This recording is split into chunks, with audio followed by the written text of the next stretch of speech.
محترم بھائیو بزرگوں، ہمارے معاشرے میں 3 طرح کا دین پایا جاتا ہے۔ مزاج کا دین، میرا مزاج، میری طبیعت، میری خواہش، اگر اس کو کوئی چیز اچھی لگی وہ دین ہے، اس پہ میں عمل کرتا ہوں، اور جو مزاج کے مخالف ہے، طبیعت کے مخالف ہے، اس کو چھوڑ دیتا ہوں۔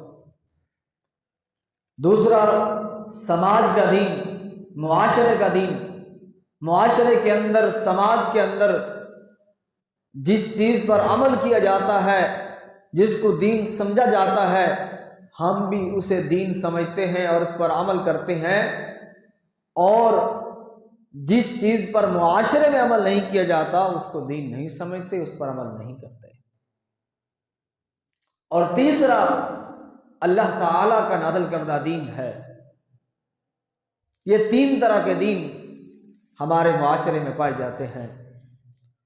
سورۃ النور ہے، اللہ رب العزت ارشاد فرماتے ہیں وَإِذَا دُعُوا إِلَى اللَّهِ وَرَسُولِهِ لِيَحْكُمَ بَيْنَهُمْ إِذَا فَرِيقٌ مِّنْهُمْ مُعْرِضُونَ، جب انہیں بلایا جاتا ہے اللہ اور اس کے رسول کی طرف تاکہ وہ ان کے درمیان فیصلہ کریں، تو ان میں سے ایک گروہ منہ موڑ لیتا ہے، اعراض کر لیتا ہے۔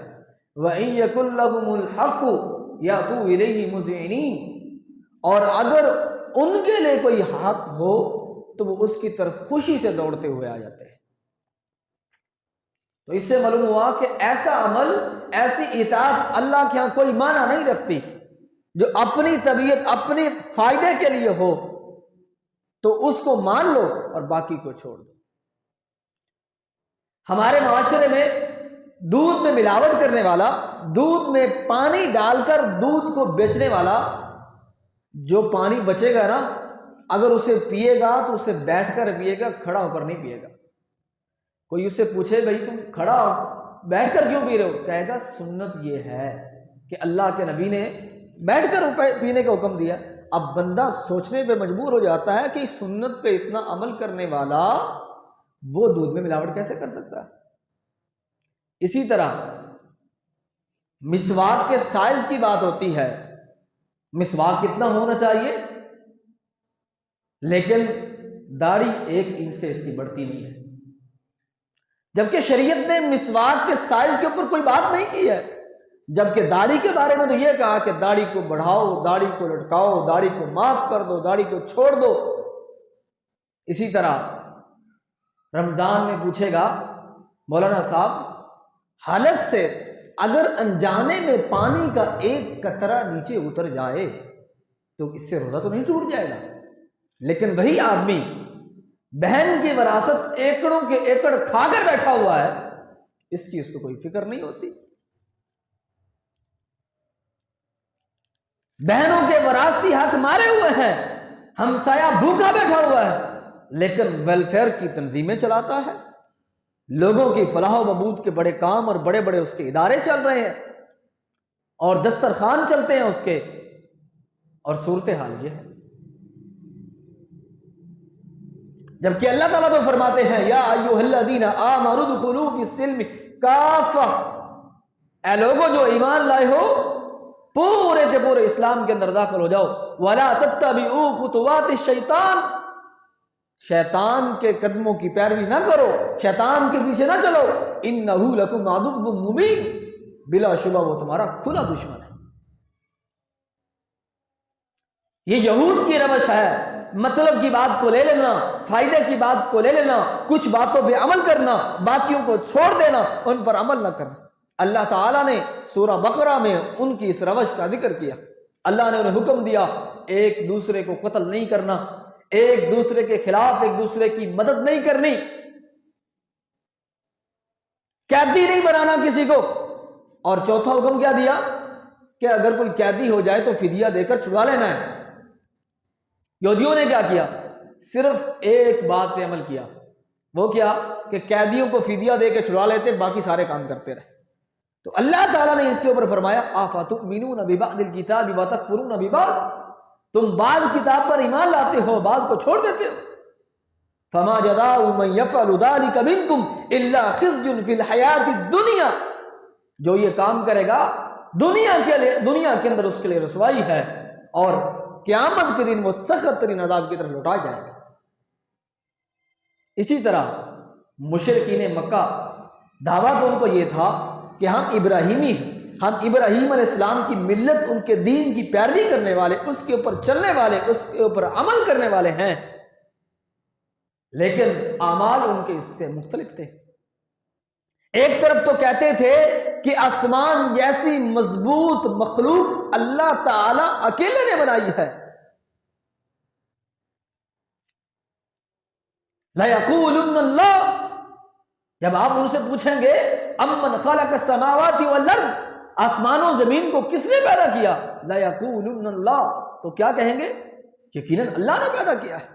لیکن وہی مشرکین مکہ انسان کے متعلق اللہ کو نعوذ باللہ اتنا عاجز سمجھتے کہ انسان مر گیا تو اللہ دوبارہ زندہ نہیں کرے گا۔ وَضَرَبَ لَنَا مَثَلًا وَنَسِيَ خَلْقَهُ قَالَ مَن يُحْيِي الْعِظَامَ وَهِيَ رَمِيمٌ، ہڈیاں بوسیدہ ہو جائیں گی تو کون زندہ کرے گا؟ اسی طرح مشرکین مکہ بیت اللہ کا بڑا احترام کرتے، بیت اللہ کے نام پر وقف کردہ چیز کا بڑا ہی احترام کرتے تھے۔ اللہ تعالیٰ نے اس کا ذکر کرتے ہوئے فرمایا وَقَالُوا هَٰذِهِ أَنْعَامٌ وَحَرْثٌ حِجْرٌ لَا يَطْعَمُهَا إِلَّا مَن نَّشَاءُ وَأَنْعَامٌ حُرِّمَتْ ظُهُورُهَا، کیا کہتے تھے کہ یہ کھیتی اور یہ جانور یہ ممنوع ہیں، ان کو کوئی کھا نہیں سکتا ہاں جن کو ہم چاہیں گے، اور اسی طرح کچھ وہ جانور جن کی اوپر سواری کرنا انہوں نے کہا کہ حرام ہے۔ اتنی تعظیم ہے بیت اللہ کے نام پر چھوڑی ہوئی چیز کی کہ اس پر سواری کوئی نہیں کر سکتا، اس کو کھا کوئی نہیں سکتا، اور دوسری طرف بنو خزاعہ نے جب بیت اللہ کے اندر پناہ لی تو انہوں نے بنو خزاعہ کو بیت اللہ کے اندر ہی قتل کر ڈالا۔ اور ایک طرف تو کہتے ہم ابراہیمی ہیں اور کرتے کیا ہیں؟ اپنی خواہش، اپنی جو خواہش اور مزاج کے مطابق چلتے ہوئے پتھر کو رب مان لیتے ہیں۔ جو جس پتھر کے رستے کے اوپر چل رہے ہیں، کسی سفر کے اندر ہیں، جا رہے ہیں، ساتھ بت کوئی نہیں ہے، کسی بھی پتھر کو اٹھا کے اس کو رب بنا لیا، آگے جا کے کوئی اور خوبصورت ملا، پہلے کو پھینک دیا، اس کو رب بنا لیا۔ حتیٰ کہ یہاں تک جانوروں کی لید اکٹھی کر کے اس کو بت بنا کے اس کی پوجا کر لیتے تھے، لیکن اللہ کے نبی کو رسول نہیں مانا کہ یہ تو انسان ہے۔ پتھر کو خدا مان لیا لیکن بشر کو نبی نہیں مانا کہ یہ تو انسان ہے۔ بڑی غیرت تھی ان کے اندر، بیٹی پیدا ہو جاتی تو زندہ درگور کر دیتے کہ بیٹی، لوگ کیا کہیں گے اس کے گھر میں بیٹی پیدا ہو گئی ہے، کل کو میرا کوئی داماد بن جائے گا، بیٹی جنگ کے اندر دشمن نے قید کر لی تو میری عزت کیا رہے گی۔ اور دوسری طرف ان کی عورتیں بیت اللہ میں ننگے طواف کرتی تھیں، اس کے اوپر ان کو کوئی مسئلہ نہیں ہوتا تھا۔ ایک عورت 10 بندوں سے شادی کر لیتی تھی، اس طرح کا نکاح ان کے اندر تھا، یہاں ان کی غیرت کچھ نہیں کہتی تھی، لیکن بیٹی کو زندہ درگور کر دیتے اپنی غیرت کی وجہ سے۔ یہ ان کا دین تھا، یہ ان کا مزاج تھا، اللہ تعالیٰ نے اس کا ذکر فرمایا۔ اور آج ہمارا معاشرہ، آج ہمارا دین کیا ہے، آج ہم کہاں کھڑے؟ ہم نے بھی اسی طرح اپنے اپنے دائرے، اپنے اپنے حلقے، اپنی اپنی دلیلیں، اپنی اپنی سنتیں، اپنے اپنے طریقے بنائے ہوئے ہیں، اسی کے اوپر کھڑے ہیں اور اسی کو دین سمجھتے ہیں۔ نماز بھی پڑھتے ہیں، روزے بھی رکھتے ہیں، سارے کام کرتے ہیں، لیکن عقیدے میں شرک ہے، کوئی پرواہ نہیں ہے۔ اسی طرح عدالتوں میں غیر اللہ کا نظام موجود ہے، کوئی پرواہ نہیں ہے۔ کاروبار میں سود موجود ہے، کوئی پرواہ نہیں ہے۔ نماز روزے کی پرواہ ہے۔ جس رب نے نماز کا حکم دیا نماز پڑھتے ہیں، جہاد نہیں کرتے، حالانکہ حکم تو دونوں کے لیے ایک ہے، حی علی الصلاۃ حی علی الجہاد، کتب علیکم الصیام کتب علیکم القتال، حکم دونوں کے لیے ایک ہے، لیکن ایک کو مان دیا ایک کو چھوڑ دیا۔ میٹھا میٹھا ہپ ہپ، کوڑا کوڑا تھوت، یہ صورتحال آج ہماری ہے۔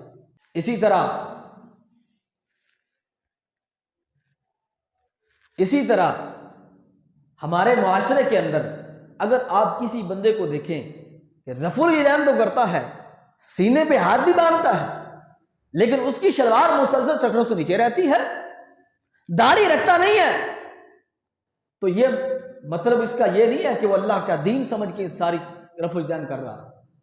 اس کا مطلب یہ ہے کہ اس کو اپنے گرد معاشرہ ایسا ملا ہے، اپنا ایک ماحول اس کو ایسا ملا ہے، وہ اس ماحول کے مطابق ہی چل رہا ہے. وگرنہ اللہ کا دین سمجھ کے کرتا تو داڑھی بھی رکھتا، شلوار بھی ٹخنوں سے اوپر کرتا.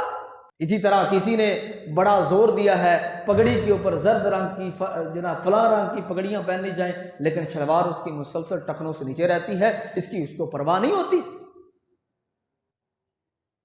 حاج نہیں کرتے لیکن عرسوں کے اوپر، میلوں کے اوپر جو ہے لاکھوں روپے لوٹا دیتے ہیں. نماز نہیں پڑھتے لیکن بزرگوں کے وظائف پر گھنٹوں لگا دیتے ہیں. بیٹی کو جہیز دینے کے لیے ساری زندگی کے لیے مقروض ہو جاتے ہیں لیکن وراثت میں سے حصہ نہیں دیتے. اسی طرح دلیلیں بھی ہر ایک کی اپنی ہیں. دلیل لینے پہ آئیں تو ابو جہل کے خواب کو دلیل مان لیں، اور نہ ماننے پہ آئیں تو اللہ تعالیٰ کے وعدے قرآن کی آیت الرحمن علی العرش استویٰ کے باوجود اللہ کے عرش پر ہونے کو نہ مانیں. اسی طرح عورتوں کو یہ تو بڑا یاد ہے کہ نبی کریم صلی اللہ علیہ وسلم جب سفر کرتے تھے تو 7 بیویوں کو لے کر جاتے تھے، لیکن وہی عورت دوسری شادی کے مخالف ہے. مرد کو دوسری تیسری چوتھی شادی کی سنت بڑی یاد ہے لیکن بیوی کے حقوق پورا کرنے کا کوئی خیال نہیں ہے. حضرت عبداللہ بن عمر رضی اللہ تعالی عنہ بیت اللہ کے اندر موجود تھے. ایک بندے نے سوال کیا کہ مچھر کے متعلق آپ کا کیا خیال ہے کہ اگر کوئی بندہ حج کے دوران مچھر کو مار دے تو کیا اس پر فدیہ دینا لازم ہوگا؟ حضرت عبداللہ بن عمر رضی اللہ تعالیٰ عنہ نے پوچھا تمہارا علاقہ کون سا ہے، کہاں سے؟ کہتا عراق سے ہوں. تو فرمانے لگے اس کی طرف دیکھو، نواسہ رسول کو قتل کر دیا، ان کو کوئی پریشانی نہیں ہوئی، لیکن مچھر مارنے کی پریشانی ہے کہ مچھر مر گیا تو پھر کیا ہوگا. اسی طرح صحابہ کے دور میں خوارج تھے جو مسلمانوں کو قتل کرتے. وہ ایک جگہ سفر کر رہے، کسی جگہ جا رہے تھے، باغ کے دیوار کے باہر کھجور گری ہوئی تھی. ایک خارجی نے کھجور اٹھا کر کھا لی تو کہتا ہے کہ تو نے حرام کھایا، اس کو حلال کر کے نہیں کھایا، مالک سے پوچھا نہیں ہے. لیکن انہی خوارج نے اللہ کے نبی کے صحابہ کو قتل کر دیا، شہید کر دیا، اس کی انہیں کوئی پرواہ نہیں. اسی طرح جاد بن قیس ایک منافق تھا. نبی کریم صلی اللہ علیہ وسلم نے تبوک کے معرکہ کے اوپر آپ نے اعلان کیا کہ تبوک کے لیے نکلنا ہے، جنگ کے لیے جانا ہے. تو کہتا ہے میں نہیں جا سکتا، روم کے خلاف جنگ ہے. کیوں؟ مجھے رومی عورتیں بڑی پسند ہیں، میں فتنے میں پڑ جاؤں گا. اللہ نے فرمایا الا فی الفتنہ سقطوا، یہ تو پہلے ہی فتنے میں پڑے ہوئے ہیں، جہاد کا انکار کر کے جہاد کے لیے نہیں جا رہے. آج یہی مزاج بالکل ہمارے ہیں. معاشرے کے اندر جس چیز کو دین سمجھتے ہیں وہ دین ہے، معاشرے کے اندر جس پر عمل موجود ہے کر لیتے ہیں اور باقی نہیں کرتے. خنزیر نہیں کھاتے لیکن سود کھا لیتے ہیں، مردار نہیں کھاتے شراب پی لیتے ہیں، حالانکہ منع تو دونوں کو رب کائنات نہیں کیا ہے. کیوں؟ خنزیر معاشرے میں کھایا نہیں جاتا، مردار کھایا نہیں جاتا، لیکن سود کھایا جاتا ہے، شراب پی جاتی ہے، اس لیے کام کر لیا جاتا ہے. اس کو برا نہیں سمجھتے، اس کو غلط نہیں سمجھتے. ہاں نماز کے اوپر بڑا پابند ہے، نماز سنت کے مطابق ہونی چاہیے، روزہ عبادات سارے کچھ سنت کے مطابق، لیکن میرے معاملات کیسے ہونے چاہیے، میرا اخلاق میرا کردار کیسا ہونا چاہیے، اس کی کوئی پرواہ نہیں. سیاست، معیشت، معاشرت سارے کام اسلام کے مطابق ہیں یا نہیں، اس کی کوئی پرواہ نہیں ہے. ووٹ دیتے ہوئے اپنے سیاست کے اندر میں نہیں سوچتا کہ اس کے بارے میں اسلام کیا کہتا ہے، یہاں پہ بھی دین ہونا چاہیے یا نہیں، عدالت کے اندر دین ہونا چاہیے یا نہیں، اس کی کوئی پرواہ نہیں. میرا کاروبار دین کے مطابق ہونا چاہیے یا نہیں، میری تجارت میں سود نہیں ہونا چاہیے، میرا کاروبار سود سے پاک ہونا چاہیے، اس کی کوئی پرواہ نہیں ہے. میرے گھر کے اندر دین ہونا چاہیے، میرا لباس دین کے مطابق ہونا چاہیے، میرا چلنا پھرنا رہن سہن، میرے بچے ان کی تربیت، ان کا اخلاق، ان کی پڑھائی وہ دین کے مطابق ہونا چاہیے، اس کی کوئی پرواہ نہیں. اللہ تعالیٰ کا دین اسلام ایک کامل اور مکمل دین ہے جو مکمل ضابطہ حیات ہے، زندگی کے ہر پہلو کے متعلق رہنمائی کرتا ہے. اللہ کے نبی فرماتے ہیں ترکتکم علی ملۃ بیضاء لیلھا کنہاریہا، لوگوں میں تمہیں ایسی ملت، ایسا دین دے کے جا رہا ہوں جس کی راتیں بھی دن کی طرح روشن ہے.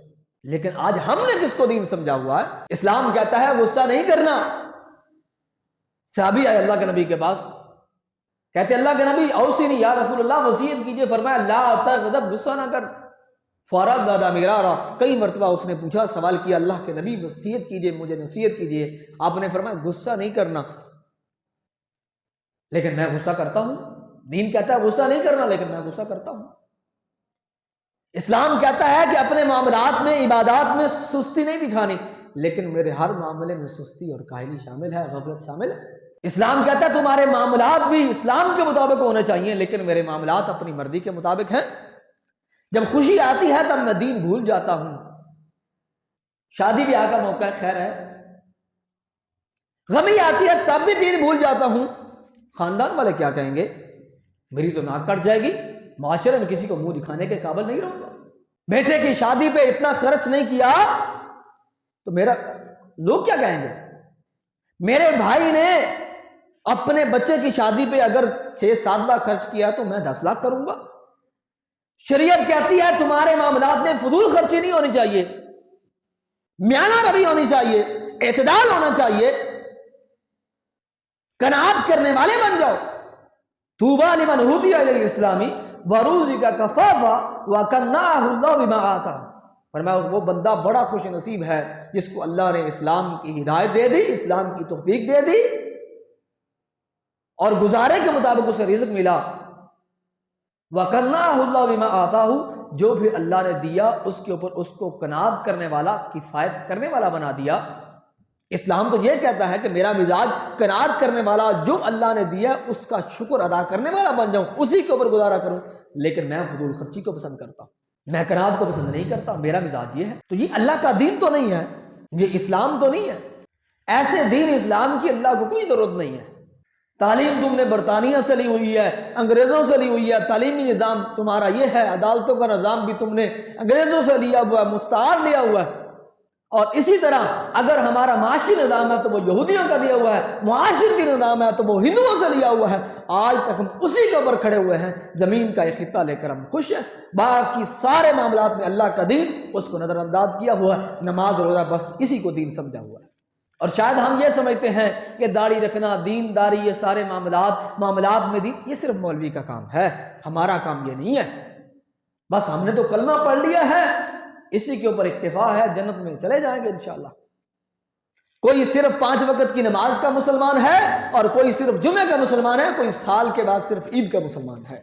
اور کسی کو اسلام صرف نکاح کی رسم پوری کرنے کے لیے یاد آ جاتا ہے. ہاں، کسی کو اسلام ختنے پہ یاد آ جاتا ہے کہ کسی کا ختنہ نہیں ہوا تو وہ کافر ہے، باقی ختنہ ہو گیا تو پکا مسلمان ہے. اور اگر کوئی سال کے بعد نبی صلی اللہ علیہ وسلم کی ولادت کے اوپر جشن منا لے تو اس کو پکی جنت کی ٹکٹ مل جاتی ہے، پورا سال وہ جو مرضی کرتا رہے. اور اگر کوئی جشن نہ ملائے تو وہ گستاخ رسول کہلاتا ہے. نبی کا نام لکھ کر کیک کے اوپر اس کو کاٹ ڈالتا ہے، خود نالین کے اوپر نام لکھتا ہے، نقش بناتا ہے، اس کو گستاخی نہیں سمجھتا. لیکن اگر کوئی نبی کو بشر کہہ دے تو کہتا ہے تم گستاخ ہو. کل فی فلک یسبحون، ہر ایک اپنے دائرے کے گرد گھومتا ہے، چل رہا ہے. کل حزب بما لدیہم فرحون، اور جو کچھ کسی کے پاس ہے اسی کے اوپر خوش ہے، اسی کے اوپر کھڑا ہے، اسی کو دین سب کچھ سمجھا ہوا ہے. جس طرح عبادات کے اندر اللہ کا دین ہے، معاملات میں بھی اللہ کا دین ہونا چاہیے. کبھی میں نے سوچا اللہ کے نبی کا اخلاق کیسا تھا، دین اخلاق کے بارے میں کیا کہتا ہے، میرا برتاؤ لوگوں کے ساتھ کیسا ہونا چاہیے. حالات تو یہ ہیں کہ ایک بزرگ کو کسی نے نصیحت کی کہ داڑھی رکھ لو، تو اس نے جواب کیا دیا، کہتا ہے قائد اعظم اور علامہ اقبال کی بھی تو داڑھی نہیں تھی نا. اس کو یہ یاد نہیں آ کہ محمد رسول اللہ صلی اللہ علیہ وسلم کی داڑھی تھی، لیکن اس نے کیا جواب دیا کہ قائد اعظم اور علامہ اقبال کی بھی تو داڑھی نہیں تھی نا. گجرانوالہ کے اندر ایک جلسے کا انعقاد کیا جاتا ہے، جلسے میں 4 خطباء کو بلایا جاتا ہے اور 8-10 دیگیں بھی پکائی جاتی ہیں، اس کی پبلسٹی بھی کی جاتی ہے اور 2-3 لاکھ روپے پروگرام پہ خرچ ہوتا ہے. آخری خطیب جب تقریر کر رہا، مہمان خصوصی ایک بندہ کھڑا ہو جاتا ہے. یہ سارا خرچہ کرنے والا ایک حاجی صاحب، ایک بندہ 2-3 لاکھ روپے پروگرام کے اوپر خرچ کرنے والا ہے. پروگرام کے دوران ایک بندہ کھڑا ہو کے کہتا ہے کہ یہ جو حاجی صاحب جو 3-4 لاکھ روپے پروگرام پہ خرچ کر رہے ہیں، انہوں نے میرا 10,000 روپے قرض دینا ہے، میں کہ وہ مانگ مانگ کے ان سے لیکن 10,000 روپے میرا قرض نہیں دے رہے. جلسوں کی بڑی فکر ہے, پروگراموں کی بڑی فکر ہے مجھے, لیکن میرے ساتھ رہنے والا ہمسایہ, اس کے بچے بھوکے مر رہے ہیں, ان کے پاس کھانے کے لیے کچھ نہیں ہے, پہننے کے لیے اچھا لباس نہیں ہے, کپڑے نہیں ہیں, جوتی نہیں ہے ان کے پاس, اس کی مجھے کوئی فکر نہیں ہے. ادھر ادھر کے کاموں کے اوپر لاکھوں اڑا دیتا ہوں, لیکن ہمسایہ 5,000 مانگ لے تو وہ دینے کے لیے تیار نہیں ہے, ادھار بھی دینے کے لیے تیار نہیں. مسجد پہ کروڑوں لگا دیتے ہیں, 5-6 کروڑ کی مسجد بنا لیتے ہیں, مسجد کے اکاؤنٹ میں بھی پیسے پڑے ہیں, لیکن امام صاحب کی تنخواہ 20,000 25,000. مسجد کا ممبر خوبصورت ہونا چاہیے, مسجد کی ڈیکوریشن بڑی اچھی ہونی چاہیے, لائٹنگ ہونی چاہیے, سارے معاملات ہونے چاہیے, لیکن امام صاحب کیسا ہونا چاہیے اس کی کسی کو ٹینشن نہیں ہے. امام کی کوالیفیکیشن کیا ہونی چاہیے, اس کی تعلیم کیا ہونی چاہیے, یہ پریشانی نہیں, بس سستے سے سستا امام مل جائے. پہلی کوشش تو یہ ہوتی ہے کہ فری میں ہی مل جائے, لیکن فری نہیں تو بس 10-12,000 15,000 16,000 20,000 بس اس پہ امام مل جائے. اب اس کو کچھ آتا ہے یا نہیں آتا, یہ ہمارا مسئلہ نہیں ہے. ہمارا مسئلہ کیا ہے, بس مسجد خوبصورت بنا دو, اس کے اندر کارپیٹ بچھا دو, سب کچھ, لیکن جمعے کا خطبہ دینے والا خطیب وہ کسی مدرسے سے پڑھا بھی ہے یا نہیں, یہ میرا مسئلہ نہیں ہے. وہ کیا بیان کرتا ہے یہ میرا مسئلہ نہیں ہے, یہ دین کا مسئلہ نہیں ہے. بس مسجد کو خوبصورت رکھنا یہ دین کا مسئلہ ہے.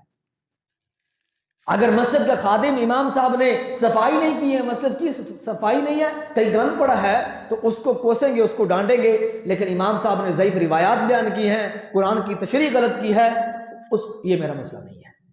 کیا اللہ کا دین ہم نے سمجھ رکھا ہے؟ اللہ تعالیٰ کا دین تو ایسے نہیں ہے. ترکتکم علی ملۃ بیضاء لیلھا کنہاریہ, ایسی ملت, ایسا دین دے کے جا رہا ہوں تمہیں جس کی راتیں بھی دن کی طرح روشن ہے. اللہ کے نبی محمد کریم صلی اللہ علیہ وسلم کی زندگی کو اللہ تعالیٰ نے میرے اور آپ کے لیے نمونہ بنایا. لقد کان لکم فی رسول اللہ اسوۃ حسنہ, رسول اللہ کی زندگی تمہارے لیے بہترین نمونہ ہے. میں نے رسول اللہ کی سیرت کو کتنا پڑھا ہے, آپ کی زندگی کو کتنا پڑھا ہے. صدقے واری جاتا ہوں, عشق محبت کے بڑے نعرے اور بڑے دعوے کرتا ہوں, لیکن نبی کی زندگی نہیں پڑھتا, نبی کی سیرت نہیں پڑھتا. نبی سے محبت بڑی ہے, لیکن نبی کی زندگی اور سیرت سے نفرت ہے, اس کے مطابق میں عمل نہیں کرتا. یا ایھا الذین آمنوا اطیعوا اللہ واطیعوا الرسول ولا تبطلوا اعمالکم. اللہ تعالیٰ فرماتے ہیں, لوگوں جو ایمان لائے ہو, اللہ کی اطاعت کرو اور اس کے رسول کی اطاعت کرو, اپنے اعمال کو برباد نہ کر لینا. ہر چیز میں اللہ اور اس کے رسول کی اطاعت اور فرما برداری, چاہے وہ عبادات ہوں چاہے وہ معاملات ہوں. کئی لوگ ہوتے ہیں ان کی مارکیٹ میں بڑی شہرت ہوتی ہے, بڑا ایماندار ہے, لیکن مسجد میں کبھی وہ حاضری نہیں دیتا. اور کئی مسجد میں 5 وقت کے نمازی ہوتی ہیں, لیکن کاروبار میں ڈنڈی مارنے والے ہوتے ہیں, ناانصافی کرنے والے, ماپ تول میں کمی کرنے والے, کسی سے قرض لے لیا تو واپس نہیں دینا, لوگوں کے حق مارنے والے. یہ دوہرا معیار, یہ اللہ کا دین نہیں ہے. جس طرح عبادات میں محمد رسول اللہ صلی اللہ علیہ وسلم کی اطاعت اور فرما برداری شریعت اسلامیہ کے مطابق کریں گے تو اللہ کے ہاں قابل قبول ہے, اسی طرح میرے اور آپ کے معاملات سب کچھ بھی نبی کریم صلی اللہ علیہ وسلم کی طریقے اور شریعت کے مطابق ہونا چاہیے. یہ ہے اسلام. جس طرح عبادات کے لیے دین ہے, معاملات کے لیے بھی دین ہے, ان دونوں میں تضاد نہیں ہونا چاہیے. اگر ہم کامیابی چاہتے ہیں تو پھر یہودیوں کی روش کو چھوڑنا ہوگا, مشرکین کی روش کو چھوڑنا ہوگا کہ میٹھا میٹھا لے لو, جس کو مزاج, جس کو طبیعت مانے وہ دین ہے, وہ اسلام ہے. جس پہ معاشرہ عمل کرتا ہے, چلتا ہے, وہ دین اور اسلام ہے. اور جس پہ معاشرہ عمل نہیں کرتا, جس کو میری طبیعت نہیں مانتی, تو وہ دین اسلام نہیں ہے, اس کو چھوڑ دو. نہیں, ایسے نہیں کام چلے گا. ادخلوا فی السلم کافہ, سارے کے سارے اسلام کے اندر داخل ہو جاؤ, اللہ کے دین کے اوپر چلنے والے بن جاؤ.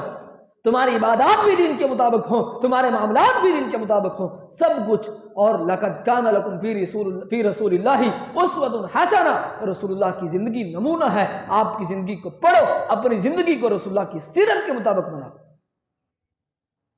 اپنی معیشت، تمہاری معیشت وہ بھی اسلامی ہو، تمہاری جو ہے عدالت وہ بھی اسلامی ہو، تمہاری سیاست بھی اسلامی ہو، معاشرت بھی اسلامی ہو، عقیدہ بھی اسلامی ہو، عبادات بھی اسلامی ہو اور معاملات بھی اسلامی ہو، ہر چیز اسلام کے مطابق ہو، اسی کے اندر ہی کامیابی ہے۔ اللہ تعالی ہمیں کتاب و سنت کو سمجھ کر عمل کرنے والا بنا دے۔ واقول قولی ھذا واستغفر اللہ لی ولکم ولسائر المسلمین، جزاکم اللہ خیرا۔